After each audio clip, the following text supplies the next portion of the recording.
시청자 여러분 안녕하십니까? 뉴스9 윤종호입니다. 비상계엄에 이은 탄핵 정국을 뒤흔드는 법원의 결정이 있었습니다. 윤석열 대통령에 대한 구속이 절차적으로 잘못됐고 내용적으로도 풀어야 할 부분이 있기 때문에 석방해야 한다고 서울중앙지법이 판단을 내린 겁니다. 윤 대통령 내란죄 형사재판을 담당하는 재판부가 이 같은 판단을 내린 건 윤 대통령이 서울구치소에 갇힌 지 51일 만입니다. 법원이 구속을 취소하라고는 했습니다만 바로 석방되지는 않았습니다. 검찰에 즉시 항고라는 절차가 남아있기 때문인데요. 이를 포기하면 윤 대통령이 즉각 구치소를 나올 수 있지만 아직 어떻게 할지 검찰은 결정하지 않고 있습니다. 윤 대통령이 석방될 경우 탄핵 심판과 형사재판에 어떤 영향을 미칠지가 큰 관심인데 하나하나 자세히 짚어보도록 하겠습니다. 먼저 조윤정 기자가 법원의 결정 내용부터 전합니다. 윤석열 대통령에 대한 구속 취소 결정이 나온 건 오후 1시 50분쯤.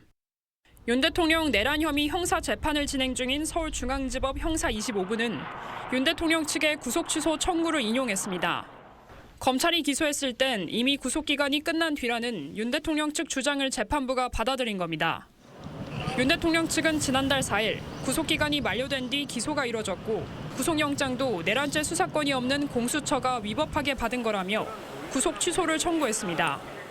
법리적인 부분에서나 법 해석상으로 지금의 구금 상태는 불법 구금 상태다. 구속 사유는 소멸됐다는 것이.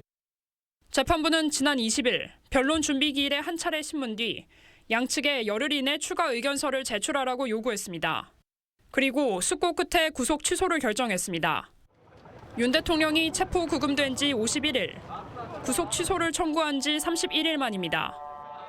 윤 대통령 대리인단은 입장문을 내고 법치주의가 살아있음을 확인한 것이라며 인권의 최후 보루로서 법과 원칙을 명확히 천명한 사법부에 경의를 표한다고 했습니다. 다만 윤 대통령이 곧바로 석방되는 건 아닙니다. 검찰이 7일 이내 즉시 항고할 경우 구속 상태로 고등법원의 판단을 다시 한번 받아야 합니다. TV조선 조윤정입니다.